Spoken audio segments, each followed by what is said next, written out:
चलतु आजकार भिडियो आम रस संबंध में आलोचना करिबा। यतो हस्तस्ततो दृष्टि, यतो दृष्टिस्ततो मन, यतो मनस्ततो भाव, यतो भावस्ततो रस।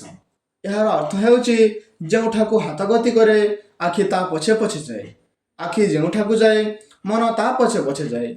जोठारे मन निर्देशित होइताए सेठारे भाव उद्रेक होइताए, जोठारे भाव सृष्टि होइताए सेठारे रस प्रकाशित होइताए। एही रस को नहीं भारतीय अलंकार शास्त्र प्रसिद्ध आचार्य भरत मुनि तांको नाट्यशास्त्र पुस्तक रसतत्व विषय विस्तृत आलोचना करिसेंति। रस काहाको कुहाଯାଏ? साहित्य रे कवि किंबा लेखकंक भावना और अनुभूति पाठक किंबा दर्शकंक हृदय जो आनंद भाव उद्रेक किंबा अनुभूति सृष्टि करिथाए ताकू रस कुहाଯାଏ। रस शब्दर अर्थ कौन? रस शब्दर अर्थ हेउची आस्वादन किंबा आनंद। साहित्य रे आत्मा हेउची रस, रस बिना साहित्य निर्जीव हो जाए।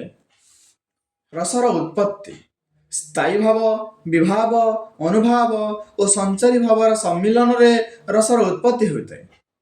भरत मुनि तांको नाट्यशास्त्र पुस्तक रस को नहीं एक श्लोक उपस्थापना करिसेंति, जहा हेउची श्रृंगार हास्य करुणा रौद्र वीर भयानका विभत्साभूत संज्ञचेत्यष्टनाटयी रसास्मुता।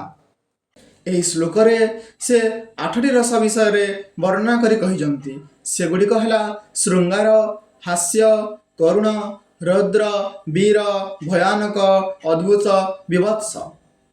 किंतु शताब्दी परे अभिनव गुप्त शांत रस को मध्य अंतर्भुक्त करी रस 9 प्रकार बोली नवरस बोली घोषणा करथिले।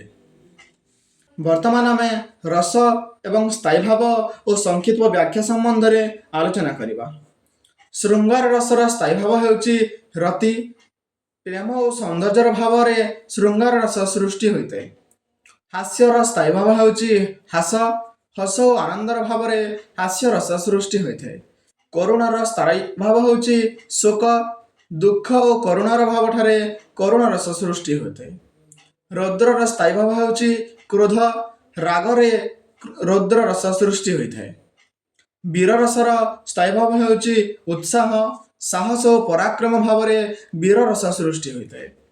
भयानकर स्थायी भाव हेउची भय, भय और आतंकर भाव समय रे भयानक रस सृष्टि होइते। विभत्सर स्थायी भाव घृणा, घृणा और विरक्तिर भाव समय रे विभत्स रस सृष्टि होइते। अद्भुत रसर स्थायी भाव हेउची आश्चर्य, चमत्कार भाव किंबा आश्चर्य भाव स्थान रे अद्भुत रस सृष्टि होइते। शांत रसर स्थायी भाव हेउची निर्वेद, शांति और ध्यानर भाव रे शांत रस सृष्टि होइते। एबे एही नवरसर मन रखा पई एक शॉर्टकट ट्रिक रहिछि, जहा श्रुहा करौ विभव्यसा, श्रुहा करौ विभव्यसा। श्रुरे श्रृंगार, हारे हास्य, करे करुण, रौरे रौद्र, वीरे वीर, भरे भयानक, वीरे विभत्स, औरे अद्भुत और सारे शांत। वीर रस सेनांक साहसिक कार्य बाहरी थे। करुण रस दुखद घटनार देखा मिले। हास्य रस मजादार कथार देखा मिले। श्रृंगार रस प्रेम कहानी देखा मिले। श्रृंगार रस जितेबेले तुम्हें फूलर सुगंध बास्ना पाइब किंबा नायक नायिकार प्रेम कहानी देखिब, सेठारे श्रृंगार रस होता है। हास्य रस सांगटी सह कौन से गोटे पार्टी को जावाई बाहरी किंतु से चपल ओल्टा पिंधि चली आसी, सेठारे हास्य रस सृष्टि हेब। करुणा रस तुम्हें हॉस्टेल रहुच एवं हॉस्टेल रू फेरिया बेले घरे जेजेंकर मृत्यु हो जाइछि, एठारे करुणा रस सृष्टि होता है।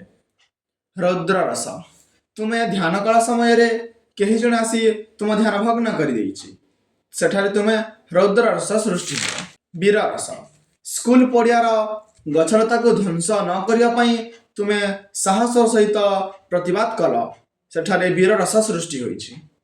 भय रस तुम्हें गोटे सुंदर फूल तोलिबा को जाउछ एवं हठात तुम्हें गोटे नागसाप फेण तोलिकी आसीथिबार देखिल, सेठारे भयानक रस सृष्टि होइब। विभत्स रस पाठपढ़ा टेबुल उपरे गोटे सुंदर फूलटीए तुम्हें रखिथिल, किंतु ता पची सड़ी दुर्गंध बाहरुची, जहाँकि आमको घृणा लागिब, सेठारे विभत्स रस सृष्टि होइଥାଏ। ଅଦ୍ଭୁତ ରସ। କେବେ ଦେଖିନଥିବା ବ୍ୟକ୍ତିକୁ ହୀରା ଭରା ଗୋଟିଏ ସୌନ୍ଦର୍ଯ୍ୟ କୋଠରୀରେ ଭର୍ତ୍ତି କରି ରଖିଦେଲେ ତାକୁ ଦେଖି ଆଶ୍ଚର୍ଯ୍ୟ ଲାଗିବ। ସେଠାରେ ଅଦ୍ଭୁତ ରସ ସୃଷ୍ଟି ହେବ।